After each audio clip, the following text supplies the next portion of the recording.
Talking about the peace process, it's clear that no one is talking through this peace process about the right of return.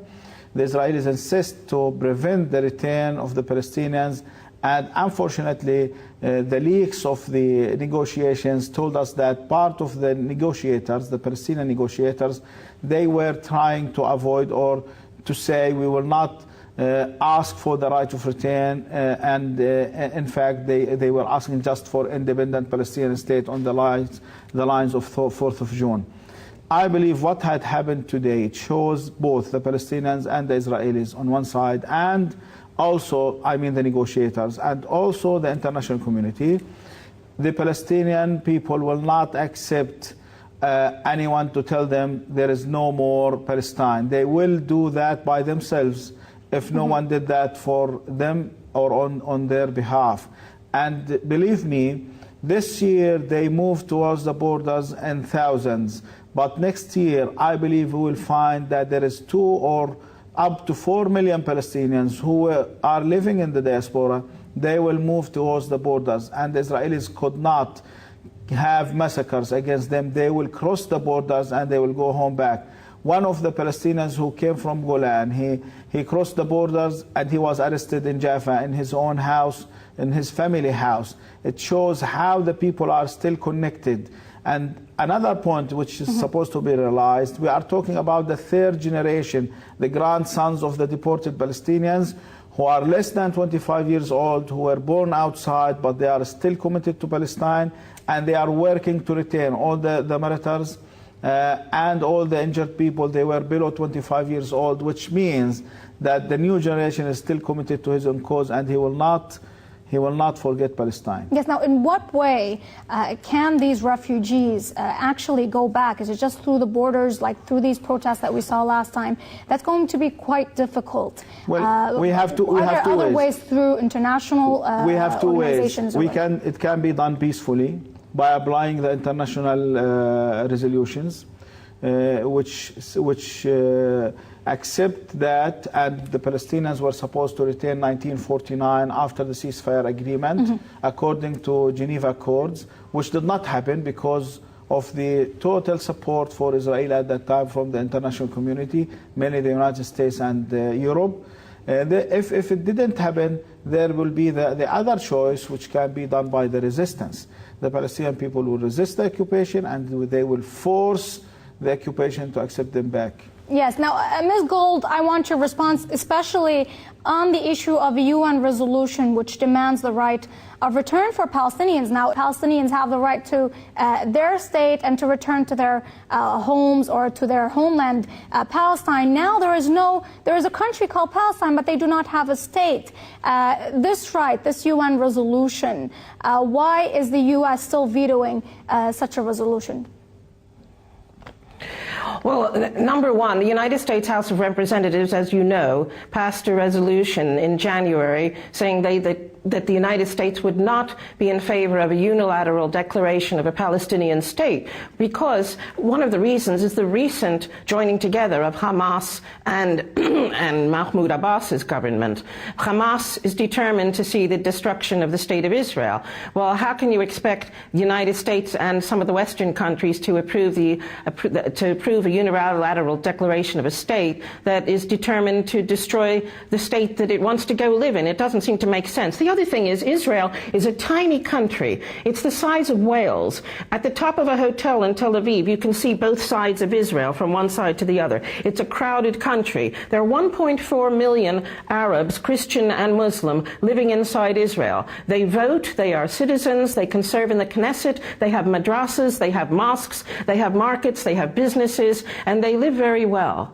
But there isn't any more room. And as I said before, Jews who were expelled from Arab lands have gone to live somewhere else. They've settled. This is now the 2nd and 3rd generation. They've lived somewhere else. They've started a new life. Much as they would like to return, they aren't demanding that, although very soon I think they will. Colonel Gaddafi had, ironically, a few years ago, offered the right of return to Jews to Libya, because there are no Jews anymore in Libya, provided, he said they would give them compensation, provided they would return and bring their expertise and their scientific knowledge to Libya.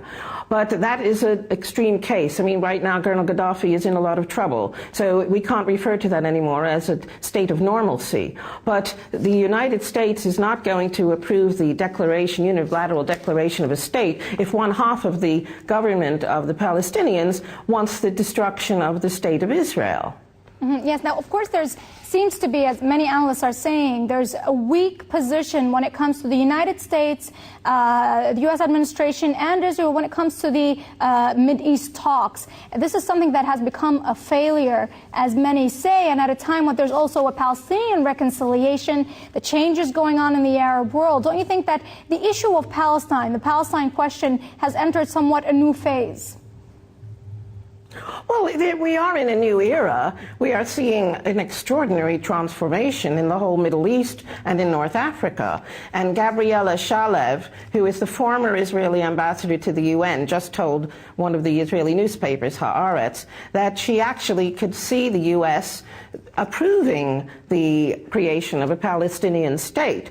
But the proviso for that, whether there's a right or left-wing government in Israel, is that the new Palestinian state will not then immediately declare war and set out to destroy Israel. In addition to the fact that there are so many million, 1.4 million Arabs living inside Israel, and the majority are the Muslim brothers of Palestinians. So the fact that Hamas wants to destroy Israel, it doesn't make any sense and should not be a part of the equation. I think that is the crux of this situation, whether there's a right or left-wing government in Israel or in the United States. Yes, Mr. Hamdan, how do you look at it also from your viewpoint? Well, the fact that the U.S. will not accept the yes, I believe talking about Hamas seeking the destruction of Israel, it's a part of ignoring the main fact, which Israel destroyed the Palestinian nation. And they are still ignoring that there is a nation which is called Palestinian people. The Palestinian Liberation Organization, PLO, recognized Israel in 1988, but till now Israel is not recognizing the Palestinian people as a nation. They are not recognizing them as a nation with rights. They are not recognizing the right of a Palestinian state to exist. In fact, they are taking over Jerusalem. They are taking over the lands in West Bank. They are building settlements. They are dividing the land by the separation wall. They are acting like an apartheid system now in West Bank. No one talks about that. All the Western people tries to ignore that. Please don't tell us how Israel is acting and what Israel is doing. Just concentrate on the Palestinians. Here is the good news which you may listen to. The good news that this generation had tried to achieve a peace agreement with Israel. The new generation will not do that. The new generation will have the bad experience of the peace process, and he will avoid all this, and he will not trust anymore the United States government. He will not trust Europe. He will continue the resistance until he achieves his own target, which is the liberation of his own land. It can be done within a few years. It can be done within more than this, but it will happen. There is one solution for this. The Palestinian people must return to their homeland. If this did not happen, no Palestinian leadership can avoid that.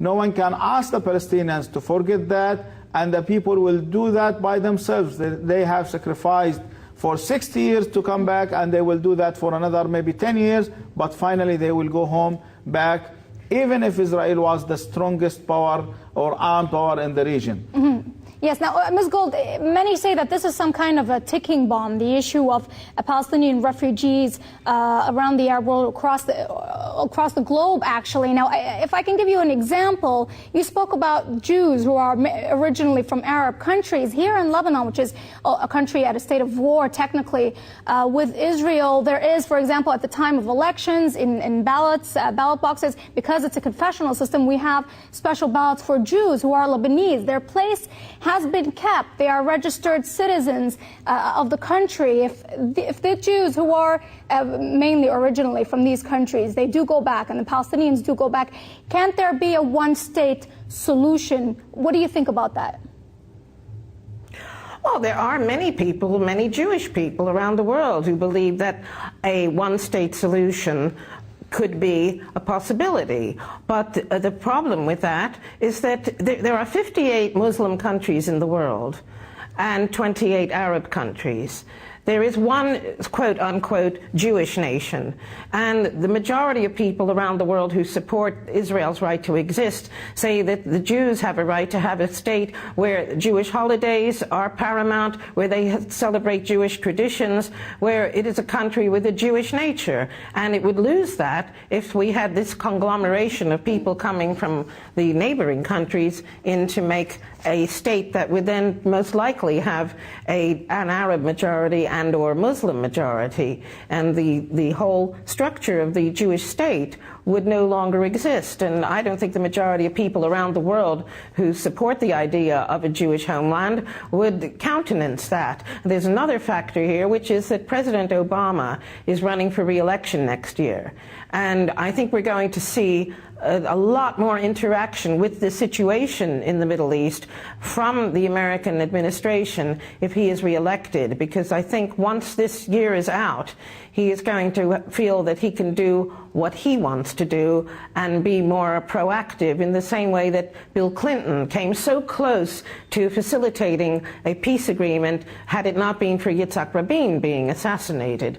But that's past history. But I do believe that the American administration will become more involved in the next year once this election is over. Yes, now, Ms. Gold, many people said that when Mr. Obama was elected president, many people said that the talks will be underway. We'd see more achievements in the Middle East. It seems things are, deteriorating even more. You have the resignation of George Mitchell. That seems to be another stick in the wheel of the talks. Also, it doesn't seem that the U.S. is getting anywhere, and many blame Israel.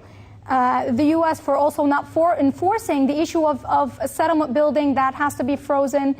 These issues. Does Israel need to go on with these policies?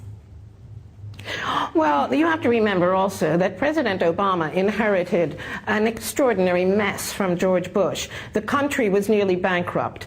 When he came into office, the United States was nearly about to go into financial meltdown, and it still isn't out of the woods. And the priorities of the United States president are to look after the citizens of the U.S. And Obama has been distracted by extraordinary crises in the United States, natural disasters as well as high unemployment, a financial catastrophe, the banking crisis, and the fact that the economy is still on the brink. He's also had a big defeat, actually, in the past elections recently, where the Republicans regained control of Congress. So his medical plan went to pieces. So he has a lot on his plate to deal with domestically.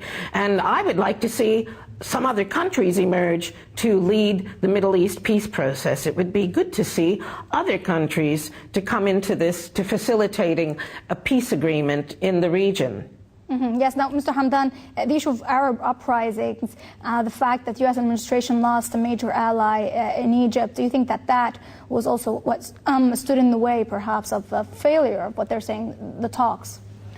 Well, I believe it's clear now that the peace talks has failed already. And all what the Palestinian people were promised to have, it didn't happen. The change in Egypt also is making an important change on the Palestinian level. And I hope this change can be completed by the next elections, the parliamentarian elections and the presidential elections. And at that moment, we can talk about the new politics of Egypt, the new stance of external politics of Egypt, which I believe will be for the benefit of the region. It will not be as it was during the period of Hosni Mubarak for the benefit of the peace process, which did not work anymore. And I have to add, by those changes, the Israelis have to realize, they have to believe they will lose all what they have if they continue to ignore the rights of the Palestinians, mainly the right of return. They were having a chance before, but now they will not have any more chances because the Palestinians now are more determined to have their rights. They lose the trust of the West and mainly the United States. Even if Obama was elected, I believe he will not gain the trust easily of the Palestinians and the leadership of the Palestinians. So they have to move. If they did not move, the Palestinians will move the things by themselves. And everyone knows if it wasn't moved peacefully, it will be moved by the fight, it will be moved by the resistance. And everyone knows and realizes that Israel is not as sufficient as they expect to face the Palestinian resistance when it came from all the Palestinian people.